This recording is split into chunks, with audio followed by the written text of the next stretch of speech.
বাংলাদেশ সেনাবাহিনী 1 লক্ষ, বাংলাদেশ নৌবাহিনী 5,000, বাংলাদেশ বিমান বাহিনী 3,730, বাংলাদেশ পুলিশ 1,49,443, বাংলাদেশ আনসার ও গ্রাম প্রতিরক্ষা বাহিনী 5,76,314, border guard Bangladesh 37,453, Bangladesh coast guard 3,585, RAB 7,700, support service হিসাবে ফায়ার সার্ভিস সিভিল ডিফেন্সের অধিদপ্তর প্রায় 13,390 জন, সর্বমোট 8,97,117 জন আইন শৃঙ্খলা বাহিনীর সদস্য মোতায়েন করা হবে।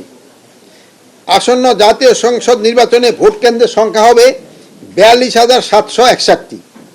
তার মধ্যে অধিক গুরুত্বপূর্ণ ভোট কেন্দ্র থাকবে 8,780টি, গুরুত্বপূর্ণ ভোট কেন্দ্র 16,548টি, সাধারণ ভোট কেন্দ্র 17,433টি।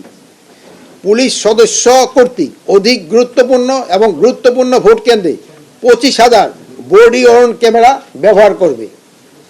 আসন্ন জাতীয় সংসদ নির্বাচনে প্রতিটি ভোট কেন্দ্রে সিসিটিভি স্থাপন করা হবে, সে লক্ষ্য প্রয়োজনীয় প্রস্তুতি গ্রহণ করা হচ্ছে। বিভিন্ন আইনশৃঙ্খলা বাহিনী নির্বাচন প্রশিক্ষণ আগামী 20 জানুয়ারি 2026 তারিখের মধ্যে সম্পন্ন হবে। উল্লেখ্য যে এইবারই প্রথমবারের মতো নির্বাচন উপলক্ষে আইনশৃঙ্খলা বাহিনীর প্রশিক্ষণ আয়োজন করা হয়েছে।